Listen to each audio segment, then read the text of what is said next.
레리 호건 메릴랜드 주지사의 표창장과 감사패가 위조되는 사건이 터져 한인 사회가 경악하고 있습니다. 백신을 2차 접종한 지 8개월이 지나면 누구나 3차 부스터샷을 맞을 수 있게 됩니다. 10월부터 푸드스탬프 지원 금액이 1인당 25% 인상돼 역사상 가장 큰 폭으로 늘어납니다. 델타 변이 바이러스의 기승으로 7월 미 소매 판매가 급락해 경제 반등에 제동이 걸리지 않을지 우려되고 있습니다. 조 바이든 대통령은 탈레반의 재집권에도 불구하고 아프간 전쟁을 계획대로 끝낼 것이라고 선언했습니다. 시청자 여러분 안녕하십니까? 워싱턴 뉴스 투데이입니다. 한국 사위 레리 호건 메릴랜드 주지사의 표창장과 감사패 등이 위조되는 사건이 터져 워싱턴 한인 사회가 경악하고 있습니다.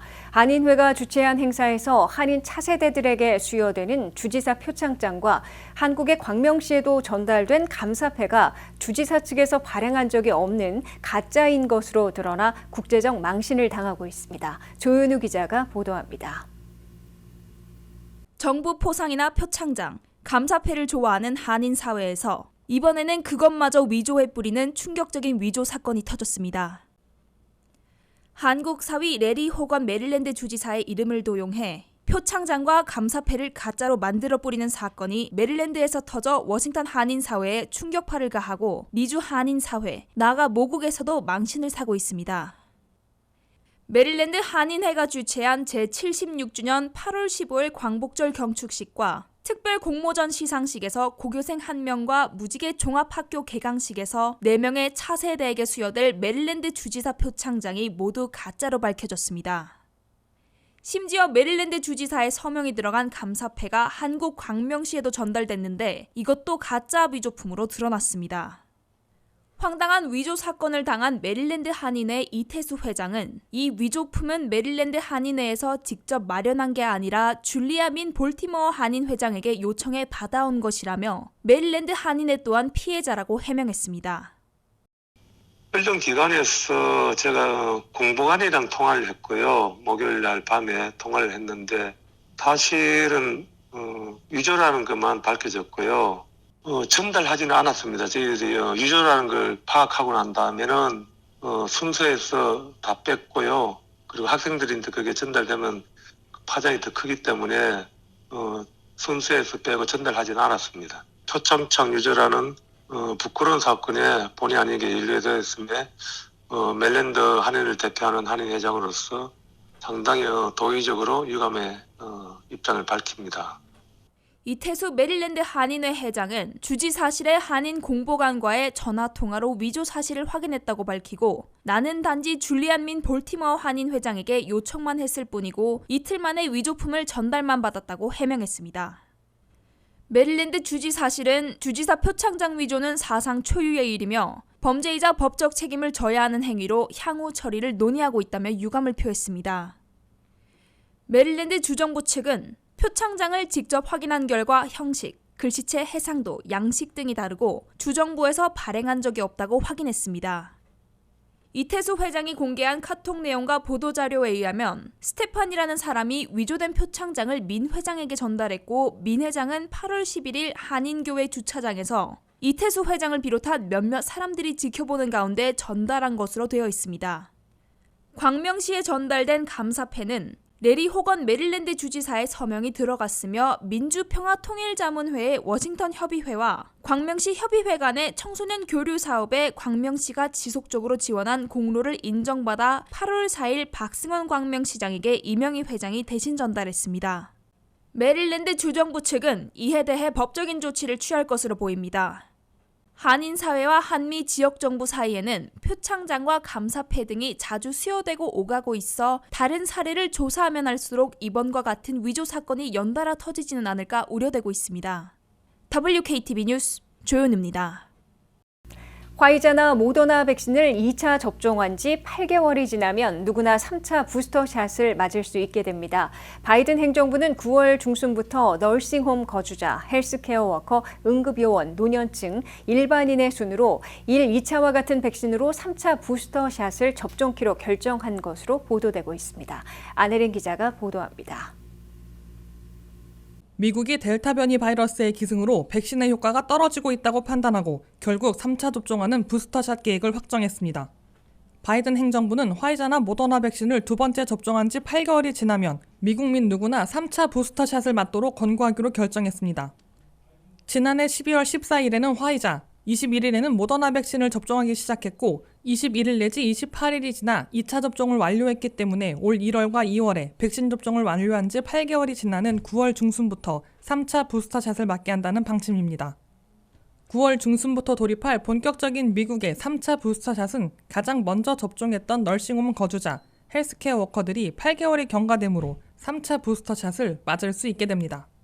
널싱홈 거주자들은 미 전역에서 140만 명 정도이고 종사자들까지 합하면 170만 명에 이르게 됩니다. 의사와 간호사 등 헬스케어 워커, 의료 종사자들은 2,200만 명으로 집계되고 있습니다. 곧이어 노년층으로 확대되는데 5,400만 명에 달하고 있습니다. 또 응급요원과 경찰, 소방관, 필수 직종의 근로자들도 잇따라 부스터 접종 대상으로 확대됩니다.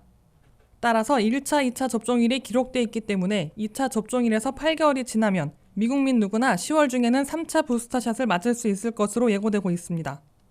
바이든 행정부는 3차 부스터샷에서는 1, 2차 때와 같은 백신을 접종키로 결정한 것으로 미 언론들은 전했습니다. 한 번만 맞아도 되는 존슨앤존슨 백신을 맞은 경우 2차 부스터샷을 맞을 수 있을지는 이달 말 임상실험 결과가 나오는 대로 최종 결정키로 했습니다. 바이든 행정부가 9월 중순부터 2차 접종 후 8개월이 지나는 미국민 누구나 3차 부스터샷을 맞게 하는 계획을 결정한 것은 델타 변이 바이러스가 기승을 부리고 백신 접종 효과가 떨어지고 있다는 이스라엘 데이터 분석 등이 나오고 있고 겨울 독감 시즌이 다가오고 있기 때문으로 분석되고 있습니다. 이스라엘의 데이터 분석 결과 화이자 백신의 경우 2차 접종을 마친 지 8개월이 지나 델타 변이 바이러스에 취약해지며 중증 발병률을 막아주는 백신 효과가 55%로 급격히 떨어진 것으로 나타났습니다. 미국은 델타 변이 바이러스의 기승으로 새 감염자들이 계속 급증하고 돌파 감염자들도 속출하고는 있으나 백신 접종 완료자들은 중증 발병 입원과 사망은 매우 낮은 편인데 시간이 지날수록 백신 효과가 급락할 수 있고 독감 시즌까지 겹치면 재앙이 될 수 있다는 우려에서 부스터샷에 나서고 있는 것으로 해석되고 있습니다. WKTV 뉴스 안혜련입니다. 10월부터는 푸드스탬프 지원 금액이 1인당 25% 증가해 4인 가족 기준 최대 $835로 역사상 가장 크게 늘어납니다. 이는 팬데믹 장기화와 인플레이션으로 특히 저소득 가정에 큰 타격을 주면서 지원을 늘린 것으로 보입니다. 현재 4,200만 미국민 12%가 푸드스탬프 지원 혜택을 받고 있습니다. 박남주 기자가 보도합니다. 바이든 행정부가 오는 10월부터 스냅으로 알려진 푸드 스탬프 혜택을 팬데믹 이전보다 25% 이상 인상합니다. 구체적인 금액으로 따져보면 현행 1인당 지원 금액이 월 $121에서 약 $36 늘어난 $157로 오르게 되는 셈입니다. 이는 푸드 스탬프 프로그램을 시작한 지난 1975년 이후 가장 큰 폭의 상승입니다. 뉴욕타임스에 따르면 이번 혜택은 4,200만 명에 달하는 푸드 스탬프 대상 전원에게 해당하며 이는 미국 전체 인구 중 12%에 해당한다 보도했습니다. 지원 금액은 소득 수준에 따라 차등 지급되며 4인 가족의 경우 최대 $835를 받을 수 있습니다. 푸드 스탬프로 구입할 수 있는 식품은 빵과 시리얼, 과일과 야채, 고기, 유제품 등이 있으며 주류와 담배, 애완동물 사료, 종이 제품 등 음식과 직접 관련이 없는 물건들은 구입할 수 없습니다. 이번 확대 지원으로 바이든 행정부는 $200억 추가 비용을 부담하게 됐지만 의회의 승인이 필요 없어 집행 과정은 수월할 것으로 보입니다. 팬데믹 장기화로 빈곤층이 증가하고 인플레이션이 특히 저소득 가정에 큰 타격을 주면서 해당 지원을 앞당긴 것으로 전문가들은 분석하고 있습니다. 이 같은 지원 확대는 일시적이 아닌 영구적인 조치로 저소득층에 직접적인 도움을 줄 것으로 예상됩니다. 팬데믹 기간 동안 푸드 스탬프 혜택이 일시적으로 15% 늘어나기도 했지만 이는 9월 말에는 종료됩니다. 경제가 최악의 상황은 벗어나고 있지만 흑인 가정의 17%, 미 전체 가정으로는 10%가 여전히 음식 부족을 호소하고 있다고 CNBC는 보도했습니다. 푸드 스탬프 혜택을 받기 위해서는 수입 증명서와 신원 증명, 의료비 증명서 등을 제출해야 하며 카운티 사무소의 심사를 거쳐 EBT 카드를 발급받게 됩니다. 만약 승인되지 않았다면 심리를 다시 요청할 수도 있습니다. WKTV 뉴스 박남주입니다.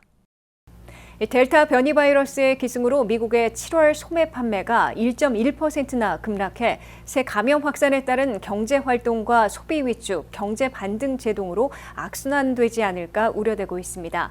더욱이 8월에는 델타 변이 바이러스에 따른 새 감염 사태가 계속 악화되면서 제한 조치들도 일부 재부과된 데다가 오피스 복귀, 여행 등이 대거 늦춰지고 있어 미국민 소비와 경제 성장을 냉각시킬 위험도 있는 것으로 지적되고 있습니다.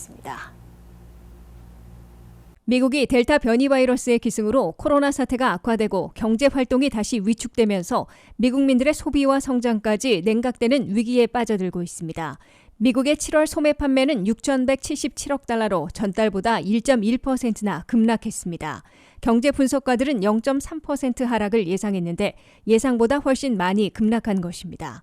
미국의 7월 소매 판매에서는 공급 문제로 판매가 급락한 자동차와 부품 판매가 전체 급락을 주도했으며 온라인 판매도 감소한 반면 식당과 술집 등 서비스 판매는 아직 늘어난 것으로 나타났습니다.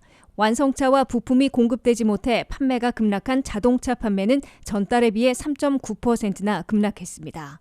의류도 2.6%, 스포츠용품은 1.9% 줄었으며 온라인 판매도 3.1% 하락했습니다. 반면 유가급 등으로 유류 소매 판매는 전달보다 2.4% 늘어났으며 식당과 술집의 판매도 1.7% 증가해 아직 직격탄을 맞지는 않았음을 보여줬습니다.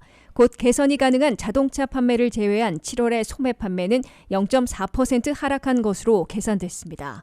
문제는 델타 변이의 기습으로 초래된 소매 판매 급락이 7월은 시작이고 8월에는 더 악화될 위험이 있는 것입니다.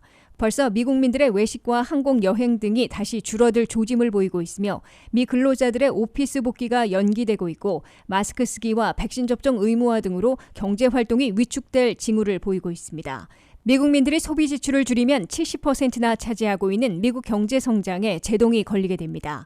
미국 경제는 4월부터 6월까지의 2분기에는 미국민들의 소비 지출이 무려 11.8%나 급등하면서 GDP 경제 성장률을 6.5%까지 끌어올렸습니다. 그러나 미국민들은 코로나 감염 사태의 재발과 제한 조치 재부과 경제 지원금 소진 등으로 7월부터 다시 지갑을 닫고 있는 것이어서 미국 경제의 급반등에 제동이 걸릴 것으로 우려되고 있습니다. 조 바이든 대통령은 탈레반의 재집권에도 불구하고 미국은 내전에 개입하지 않고 20년 된 아프간 전쟁을 계획대로 끝낼 것이라고 선언했습니다. 바이든 대통령은 아프간 정부가 싸울 의지가 없는데 내전에 개입할 수도 없고 하지도 않을 것이라며 미군 병력과 공군력으로 대피작전을 벌인 후 아프간에서 완전 철수할 것이라고 밝혔습니다. 보도에 한면택 기자입니다. 아프간이 20년 만에 다시 탈레반의 수중에 떨어지며 미국의 아프간 전쟁을 치욕적인 물거품으로 만들어버렸다는 호된 비판대에 오르자 조셉 바이든 대통령이 긴급 대국민 연설을 통해 미국은 내전에 불개입하고 가장 오래된 아프간 전쟁을 계획대로 끝낼 것이라는 강한 의지를 공표했습니다. 조 바이든 대통령은 캠프 데이비드에서 백악관으로 돌아와 발표한 대국민 성명에서 미국은 아프간 정부와 정부군이 탈레반과 싸울 의지가 없는데 내전에 개입할 수도 개입하지도 않을 것이라며 아프간 내전 불개입을 분명히 했습니다. I stand squarely behind my decision. After 20 years, I've learned the hard way that there was never a good time to withdraw U.S. forces. 바이든 대통령은 따라서 미국의 가장 오래된 아프간 전쟁을 20년 만에 끝내기로 한 자신의 결정을 고수할 것이라고 선언했습니다.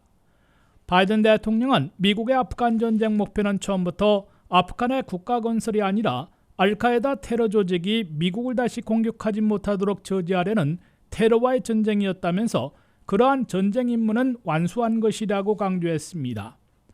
바이든 대통령은 다만 우리가 예상했던 것보다 매우 빠르게 아프간 전체가 탈레반에게 함락된 것은 사실이라며 이제는 미국이 아프간 대피작전을 펼친 후 미군 병력을 완전 철수시키고 아프간 전쟁을 끝내는 수순을 밟을 것임을 밝혔습니다.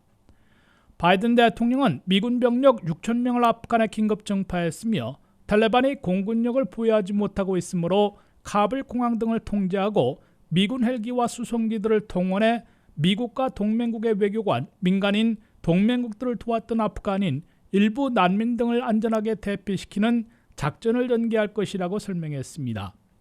그런 다음 미군 병력 6,000명도 탈레반 세력과의 충돌 없이 전원 아프간에서 신속하게 철수를 완료하게 될 것이라고 바이든 대통령은 밝혔습니다.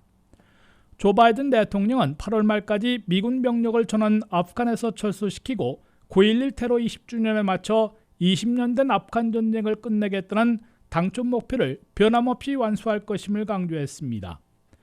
바이든 대통령은 미국은 20년 동안 민주 2명, 공화 2명씩 4명의 대통령들이 아프간 전쟁을 수행해왔으며 여러 실수들도 있었지만은 자국을 지킬 의지가 없는 정부를 위해 미국이 대신 싸울 수 없다는 원칙에서 이번에 반드시 아프간 전쟁을 책임지고 끝내겠으며 다음 대통령으로 결코 넘기지 않을 것이라고 다짐했습니다. WKTV 뉴스 안면택입니다.